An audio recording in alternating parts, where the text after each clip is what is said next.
चलिए, तो अभी हमारे साथ आर्यावर्त में अभी जुड़ रहे हैं पटना हाईकोर्ट के एडवोकेट बम बहादुर झा सर। जिस प्रकार से देखा जाए तो लगातार आपस में जो है ईरान और इजराइल भिड़े हुए हैं, क्या लगता है आपको कि इजराइल जो है हिजबुल्लाह को खत्म कर देगा? क्या खत्म करेगा नहीं करेगा ये उसके औकात पर निर्भर करता है, लेकिन इजराइल की जो चाल है बहुत अच्छी चाल है, उसको इसी में जवाब देना चाहिए। मारे को मारिए, क्या राजा क्या रंग।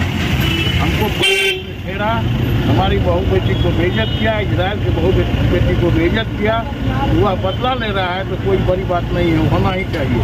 और आज तक पूरी दुनिया फिलिस्तीनी वालों से कहता रहा कि भैया जो तुम इसका अभी तक रखे हुए हो बंधक बना के, उसको कम से कम रिहा कर दो। फिर भी वो नहीं कर रहा रिहा। जब रिहा नहीं कर रहा है तो उसको तो गोली मारना बहुत अच्छी बात है। ऐसे आतताई को तो मारना ही चाहिए। आपका साफ तौर पे कहना है कि इजराइल ठीक कर रहा है? एकदम 100%, 101% ठीक कर रहा है। सर, क्या कुछ कहिएगा, इससे भारत को कोई लाभ है क्या? भारत को लाभ हानि से हमको मतलब नहीं है, न डर है, न हार, न रहेगा।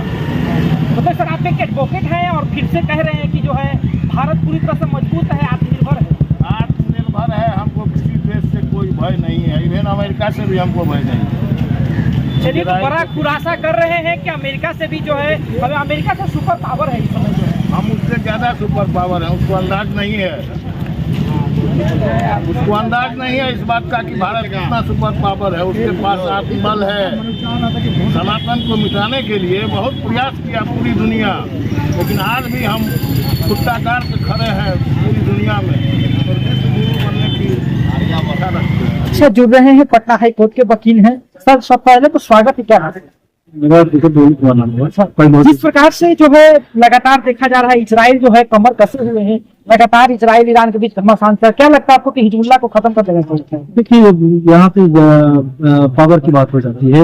लेकिन जब देखिए, जब इंटरनेशनल लॉ हम लोग पढ़ रहे थे और इंटरनेशनल लॉ में ये भी कहा गया है, इंटरनेशनल जो सारे वर्ल्ड का जो संगठन है जो कंट्रोल करता है, तो आप समझ लीजिए कि जो यहाँ पावर का खेल होता है, जिसके पास जिसकी जितनी ताकत है उसके अनुसार काम होता है। दो गुटों में बटा हुआ है, इजराइल के साथ अमेरिका है और तमाम तरह के देश है, ईरान के साथ रशिया है, चाइना है, टर्की है, तमाम तरह के उसके पास, तो दो गुट में बटा हुआ है जैसे।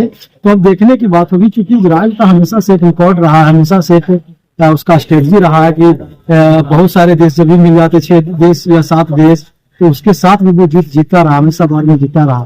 लेकिन अगर ह्यूमैनिटेरियन अप्रोच में हम लोग हैं तो ये बिल्कुल जो लड़ाई हुई थी, जो कि गाजा को लेकर लड़ाई थी, फिलिस्तीन को लेकर लड़ाई थी, तो अगर इंटरनेशनल लॉ के तहत, कानून के तहत आप देखेंगे, इंफॉर्मेशन के तहत देखें, बिल्कुल इजराइल जो है लोगों के साथ गलत है, फिलिस्तीन के लोगों के साथ इस तरह का जो अन्याय हो रही है उसको प्रोटेक्ट करने की जरूरत है। जो है 200 बम गोला काटा है, तो देखिए, जब टकराव होगी तो भी कोई एक तो नहीं बैठेगा ना।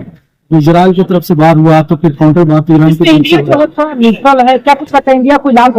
हम लोग देखिए कि हम लोग जो एक नेम चला था, नॉन एलिमेंट मूवमेंट चला था, जिसको गुट के पाकिस्तान दुल्हन भी बोला गया था। उस समय जवाहरलाल नेहरू थे और भी तमाम तरह के मिनिस्टर के जो देश थे, तो एक गुट निरपेक्षता की हम लोग ना इसके साइड में है ना उसके साइड में, हम लोग को शांति के पे कर रहे हैं ना। हम लोग दुनिया भारत के गुट के लिए जाना चाहते हैं, इसलिए जाना जाता है कि गुट के लिए भारत को जाना जाता है। हम लोग नहीं चाहते हैं कि कहीं युद्ध, और यही भी इस तरह का युद्ध होता है तो हम लोग को पीड़ा होती है, दुख होती है। और हम लोग तो ह्यूमैनिटेरियन लोग को मानवता का जो अप्रोच रहा है, बिल्कुल तो गलत हो रहा है। गलत हो रहा है। किसी के घर में घुसकर मारना, आप उसके घर पे कब्जा करना, तो गलत है। लेकिन जहां तक इंडिया का स्टैंड की बात है तो हम लोग न्यूट्रल है। हम लोग तो बार बार यूनाइटेड नेशन से भी अपील कर रहे हैं, दोनों पक्षों से अपील कर रहे हैं कि यहाँ पे शांति स्टैब्लिश किया जाए, पीस स्टैब्लिश किया जाए। जो भी बर्बादी वगैरह हो रहे हैं, जो भी बच्चों पे हमले हो रहे हैं, महिलाओं पे हमले हो रहे हैं, बलात्कार हो रहे हैं, लगातार टारगेट किया जा रहा है, किसी की सोवरेनिटी को टारगेट किया जा रहा है, ये बंद होनी चाहिए। तो हम लोग भारत का जो स्टैंड है वो ह्यूमैनिटेरियन स्टैंड हमेशा रहा, और भारत युद्ध के लिए भी जाना जाता है, युद्ध के लिए भारत नहीं जाना जाता। तो आप यही समझ लीजिए कि हम लोग तो चाहेंगे कि वो युद्ध है कि वो खत्म हो और वहाँ पे शांति स्थापित हो, ताकि मानवता का जो वहाँ का जो वैल्यू है, जो वहाँ का जो लेवल है वो हाई हो, लोगों का जो जीवन यापन जो है, जो लाइफ लाइन है, वो सही तरीके सुचारू रूप से वहाँ पे हम जोड़ते हैं। अभी से जो है जर्नलिज्म का सबसे अधिक नॉलेज रखने वाले जो है व्यक्ति आज हमारे साथ जुड़ रहे हैं। सबसे पहले स्वागत है सर। जिस प्रकार से देखा जाए लगातार जो है ईरान और इजराइल के बीच घमासान मचा हुआ है, लगातार दोनों एक दूसरे को बमबारी कर रहे हैं, क्या लगता है सर कि मानवता की दृष्टि से ये सही है? क्या इजराइल सही कर रहा है?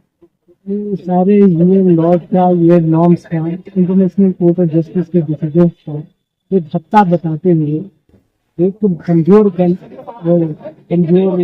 के लोगों के ऊपर हमला हो रहा है। वो तो कमजोर पर कौन है सर? इसमें पैलेस्टाइन के लोग कमजोर हैं। और भारत की जो विदेश नीति रही है गांधी जी के जमाने से ही, वो रही है पैलेस्टाइन के पक्ष में रही। और जो भी न्याय पसंद इजराइल के लोग भी हैं वो भी इस युद्ध के पक्ष में नहीं। जिसको न्याय से कोई लेना देना नहीं है, जस्टिस से कोई लेना देना नहीं है, जिसके लिए सेंस ऑफ जस्टिस, न्याय बोध कोई मायने नहीं रखता है, वही इजरायली हमले के पक्ष में खड़ा हो सके। भारत का क्या स्टैंड है सर? भारत न्यूट्रल है, उत्तर कुछ हमला है उसके ऊपर, क्या कुछ लगता है भारत को कोई लाभ नहीं करना? नहीं, भारत के एक्चुअली बहुत आज के दौर में भी पहले बातें अब के सामने आ गई है कि नैतिक दृष्टि से देश की सरकारें पोजीशन नहीं देती, वो अपने आर्थिक लाभ को ध्यान में रख करके ले रहे।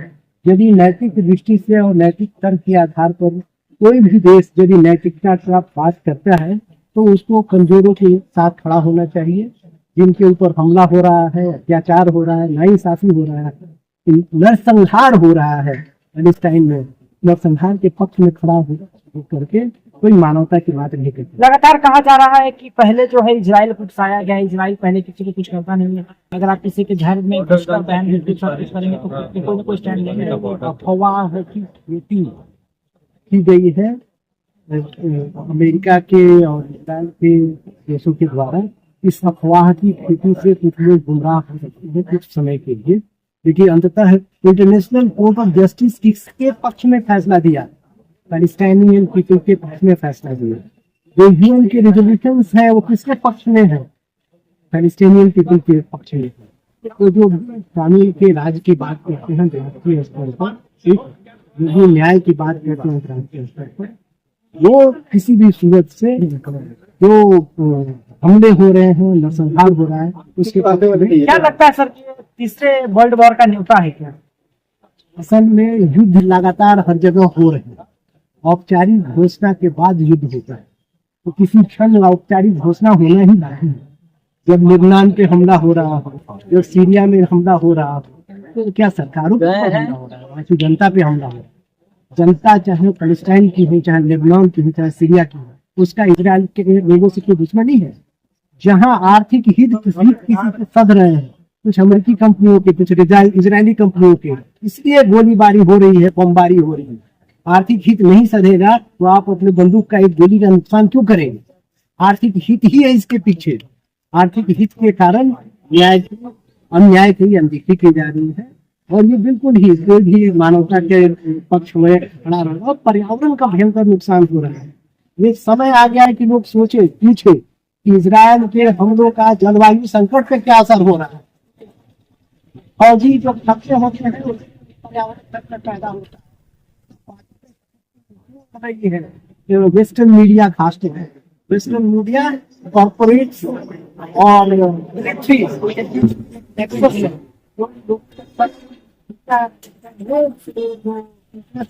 बनना चाहिए, ओपिनियन को नहीं बनने दे रही है क्योंकि उनका हित